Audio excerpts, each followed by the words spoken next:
नांदेड जिल्ह्यातील नांदुसा येथील जिल्हा परिषद उच्च प्राथमिक शाळेत विद्यार्थ्यांच्या सर्वांगीण विकासासाठी आनंद नगरी म्हणजेच विद्यार्थी बाजार हा उपक्रम मोठ्या उत्साहात पार पडला। या उपक्रमात विद्यार्थ्यांनी स्वतः तयार केलेल्या विविध खाद्यपदार्थ आणि उपयुक्त वस्तूंची विक्री केली। विशेष म्हणजे या बाजारातून सुमारे 15,000 रुपयांची उलाढाल झाली। या उपक्रमाचे उद्घाटन शालेय व्यवस्थापन समितीचे अध्यक्ष गजानन जनकवाडे, उपाध्यक्ष रमाताई नरवाडे तसेच शाळेच्या मुख्याध्यापिका पवार मॅडम यांच्या हस्ते करण्यात आले। कार्यक्रमाचे सूत्रसंचालन शिक्षिका फुलारी मॅडम यांनी केले।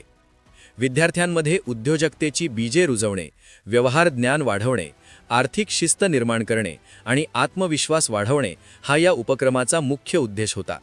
यावेळी सामाजिक कार्यकर्ते प्रदीप जनकवाडे यांनी जिल्हा परिषद शाळांमधून विद्यार्थ्यांच्या सर्वांगीण विकासासाठी राबविण्यात येणाऱ्या उपक्रमांचे महत्त्व अधोरेखित केले। शिक्षक पारसेवार सर यांनी ग्रामीण भागातील शाळा हा समाजाचा भक्कम पाया असल्याचे मत व्यक्त केले, तर शाळा व्यवस्थापन समितीचे सदस्य बनसोडे भाऊ यांनी पुस्तकाबाहेरील प्रत्यक्ष अनुभव शिक्षणात अत्यंत आवश्यक असल्याचे सांगितले। या विद्यार्थी बाजाराला जणू आठवडी बाजाराचे स्वरूप आले होते। शाळेतील विद्यार्थ्यांच्या मातांसह परिसरातील महिलांनी मोठ्या संख्येने सहभाग नोंदवला।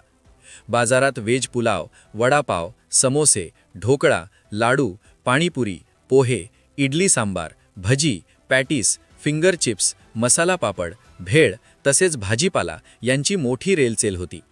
खरेदी विक्री करताना विद्यार्थ्यांनी नफा तोट्याचे गणित, हिशेब ठेवणे आणि ग्राहकांशी संवाद साधण्याचे कौशल्य प्रभावीपणे दाखवून दिले। अशा उपक्रमांमुळे ग्रामीण भागातील विद्यार्थ्यांना प्रत्यक्ष जीवनातील शिक्षण मिळत असून हा उपक्रम निश्चितच प्रेरणादायी ठरत आहे।